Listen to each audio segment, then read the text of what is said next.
땅 위를 전력 질주하는 악어를 상상해 본 적 있나요? 6m가 넘는 거대한 도마뱀이 독을 품고 여러분을 쫓아오고, 코알라의 친척인 포유류가 사자보다 강한 턱힘으로 목을 물어뜯는 세상이죠. 이건 공상과학 영화가 아닙니다. 불과 5만 년 전 호주의 실제 모습이 있거든요.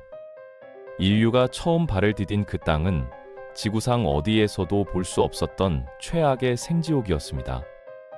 오늘날 호주가 세계에서 가장 위험한 동물의 나라라고요? 그건 과거에 비하면 아무것도 아니었어요.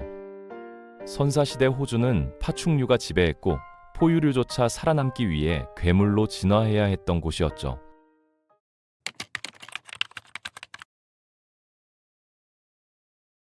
현재 호주는 치명적인 동물의 천국으로 유명합니다.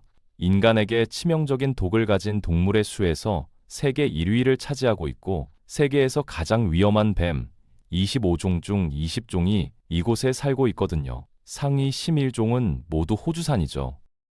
바다악어, 백상아리, 각종 거미, 맹독 해파리까지 있고, 심지어 인간을 죽일 수 있는 몇 안 되는 새인 화식조도 이곳 출신입니다. 세계에서 가장 큰 곤충들이 서식하고 솔방울에 맞아 죽을 수 있는 몇 안 되는 나라이며, 21세기 들어 가장 큰 산불 3건이 모두 이곳에서 발생했어요.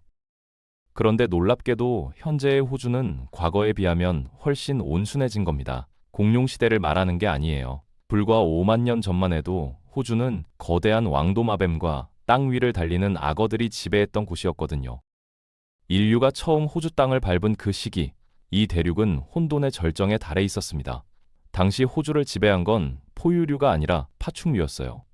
누군가 이 땅에 발을 디디는 순간 뭔가 심각하게 잘못되었다는 걸 금방 알아차렸을 겁니다.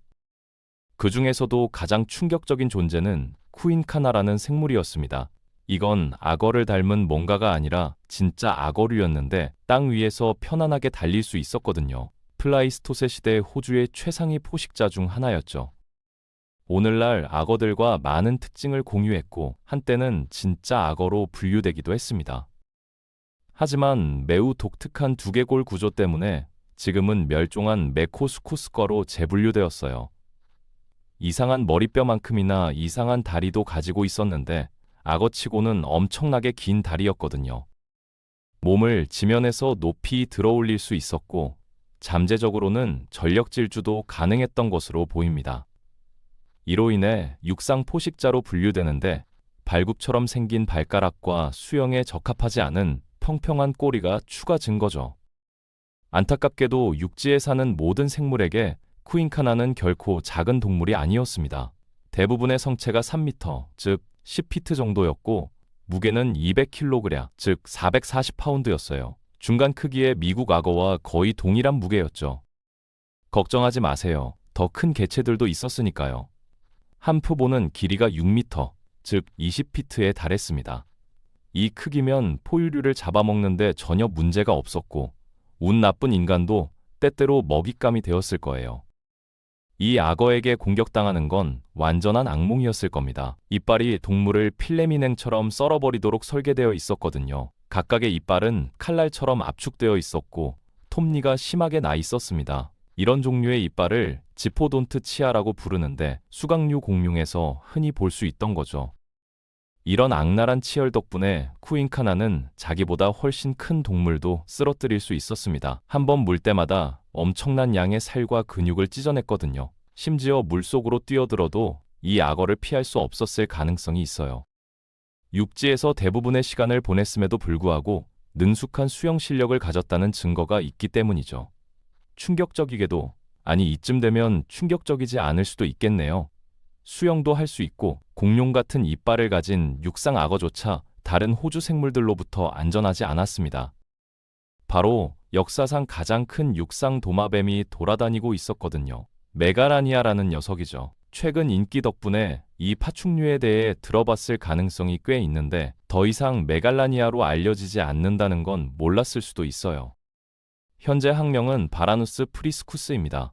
이는 실제로 거대한 왕도마뱀 종이었다는 뜻이죠.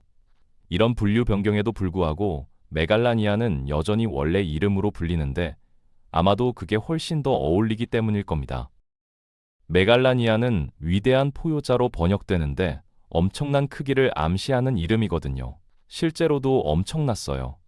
고생물학자들은 정확한 측정치에 대해 의견이 엇갈리지만 모든 추정치가 최소한 3.5m, 즉 11피트의 길이를 제시했습니다. 대략적인 무게는 158kg, 즉 3-4파운드였죠. 그러니까 최소한 우리는 바다사자만큼 길고 술록만큼 무거운 도마뱀을 이야기하고 있는 겁니다. 그리고 최대치로 가면 솔직히 미쳐버립니다. 연구에 따르면 잠재적으로 최대 7.9m, 즉 26피트의 길이까지 도달할 수 있었다고 해요. 이는 파편화된 유해를 살아있는 왕도마뱀에 비례해서 확대한 결과인데, 이렇게 되면 기록상 가장 긴 아나콘다만큼 길면서도 튼튼한 체격 덕분에 8.5배나 더 무거웠을 겁니다. 절대 최대 무게는 2톤이었지만 대부분의 큰 메갈라니아는 아마도 575kg, 즉 1200파운드 정도였을 거예요. 하지만 거대하기만 한 게 아니었습니다. 살아있는 왕도마뱀들처럼 메갈라니아도 면도날처럼 날카로운 이빨을 가지고 있었거든요. 이빨은 꽤 길었고 뒤로 휘어 있어서 먹이를 붙잡고 있을 때 추가 그립을 제공했습니다. 메갈라니아는 또한 엄청나게 강력한 다리와 날카로운 발톱을 사용해서 먹이와 적을 모두 쓰러뜨렸던 것으로 생각되죠. 당연히 진정한 호주 스타일로 메갈라니아도 독을 가졌을 가능성이 있습니다. 유산 때문이에요. 현재 살아있는 모든 왕도마뱀이 독을 가진 것으로 간주되거든요. 그들의 독은 일부 뱀에서 볼 수 있는 것과 유사하게 항응고제로 작동합니다. 이게 무슨 뜻이냐면 피가 응고되는 걸 방지한다는 거죠. 이로 인해 쇼크와 감염이 발생하는데 상처를 더 오랫동안 열어두기 때문입니다. 코모도 왕도마뱀이 메갈라니아에 가장 가까운 살아있는 친척이기 때문에 특정 고생물학자들은 둘이 유사한 사냥 전술을 공유했다고 믿어요. 먹이를 물고 후퇴한 다음 독이 일을 하도록 놔두는 거죠. 그러니까 공격하는 메갈라니아에게서 도망치는 데 성공했다 해도 여전히 죽을 운명이었다는 겁니다. 이 모든 속성들은 메갈라니아를 아마도 최악의 상대로 만듭니다. 하지만 뱀 공포증이 있다면 얘기가 달라지죠. 그 경우 당시의 치명적인 적은 원암비였을 겁니다. 이 이름은 별로 무섭게 들리지 않을 수 있지만 듣는 모든 사람에게 공포를 일으켜야 해요. 지금은 멸종한 거대한 뱀에게 속한 이름이거든요. 쿠인카나와 메갈라니아와 함께 살았던 뱀이죠. 이 뱀은 오늘날 우리가 아는 어떤 뱀과도 달랐습니다. 지금은 멸종한 뱀 가족인 메드소이드에 속했거든요. 이 과의 뱀들은 주로 다소 유연하지 않은 원시적인 턱과 거대한 크기가 특징이었는데 원암비는 가장 큰 것들 중 하나였어요. 오늘날 살아있는 가장 긴 뱀들의 길이에는 미치지 못했지만 매우 근접했습니다. 더 큰 표본은 6m, 즉 20피트의 길이를 가졌는데 큰 버마 비단뱀과 맞먹는 크기죠. 다행히도 원암비는 독을 가진 호주의 트렌드를 깨뜨렸습니다. 그럼에도 불구하고 크기만으로도 강력한 살인자로 남아 있었어요. 현존하는 교살뱀들과 매우 유사한 방식으로 사냥했을 가능성이 높은데 물가 근처에서 기습을 사용해서 의심하지 않는 먹이를 공격한 다음 근육을 조여서 동물을 너무 세게 짜서 피가 뇌나 심장에 도달하지 못하게 만들어 무력화시켰다는 거죠. 하지만 그 이후가 달랐습니다. 앞서 언급했듯이 원암비는 유연하지 않고 다소 작은 머리를 가지고 있어서 먹이를 통째로 삼킬 수 없었거든요. 이게 먹이에게는 좋은 것처럼 들릴 수 있지만 실제로는 그냥 뱀을 더 악몽 같게 만들었을 뿐이에요. 이 무능력을 보완하기 위해 날카로운 이빨과 강력한 몸을 사용해서 먹이의 살점을 찢어냈거든요. 때로는 내장을 꺼내기까지 했습니다. 이런 불쾌한 죽음의 방식은 초기 호주인들에게 메갈라니아나 쿠인카나에게 잡아먹히는 것보다 더 흔했을 수 있어요. 한 연구에 따르면 오늘날 일부 원주민 집단에서 교살뱀의 공격이 흔한 사망 원인이라고 하거든요.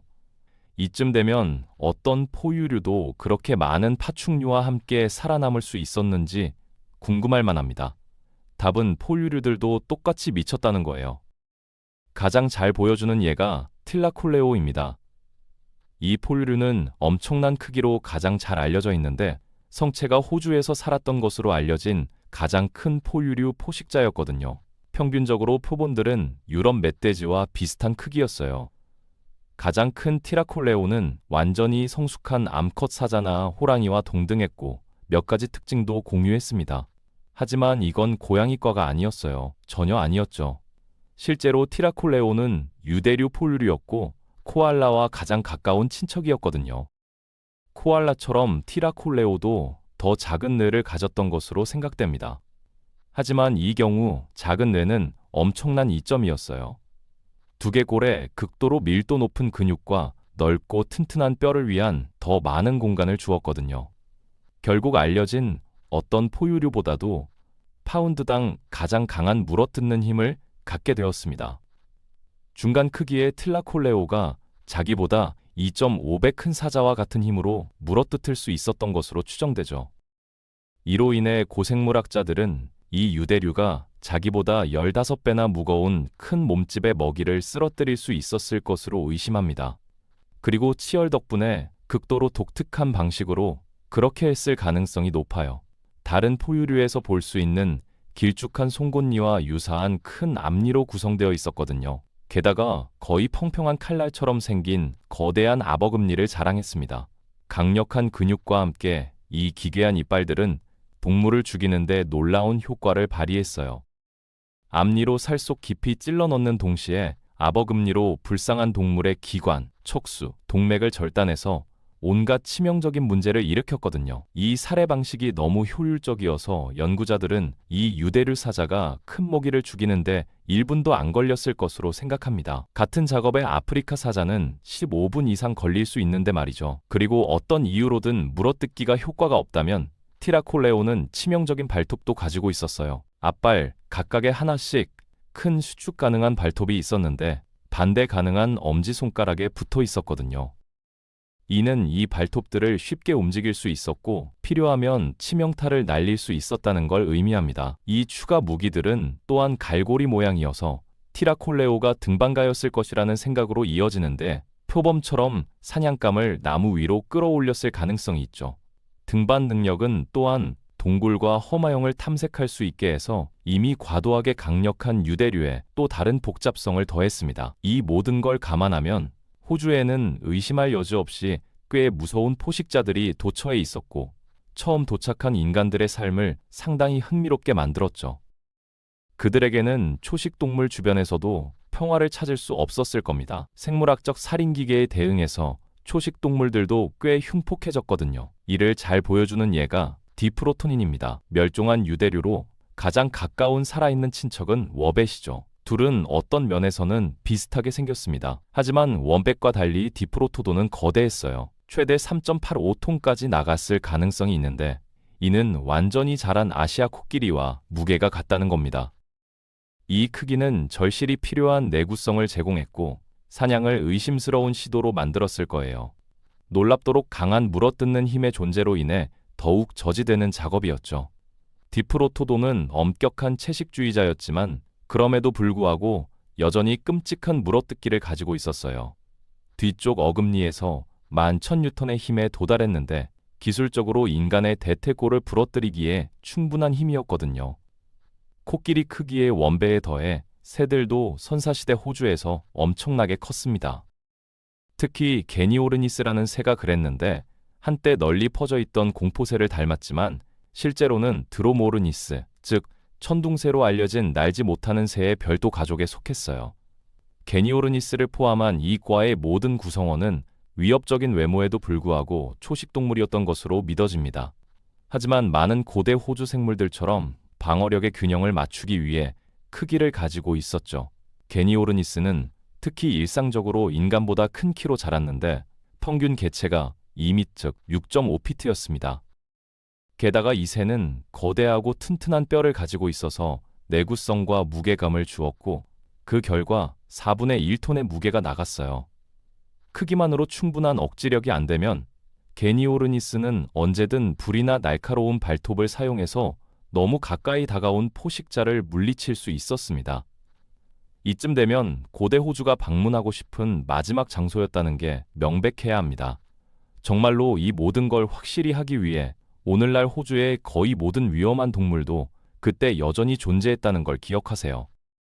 제가 언급하지 않은 다른 멸종 동물들은 말할 것도 없고요. 큰 거북이들과 팔림나르쿠스 같은 추가 멸종 악어류도 있었습니다. 물론 자연체도 가혹했는데 극심한 가뭄이 존재했거든요. 그런데도 이 모든 역경에도 불구하고 인간은 여전히 호주에서 살아남았습니다. 사실 살아남기만 한 게 아니라 번성하고 땅을 지배하는 데 성공했어요. 증거에 따르면 오늘 언급한 여러 거대 동물을 잡아먹었다고 하거든요. 이는 아마도 우리가 실제로 그 시대의 가장 무서운 동물이었을 수도 있다는 걸 시사합니다.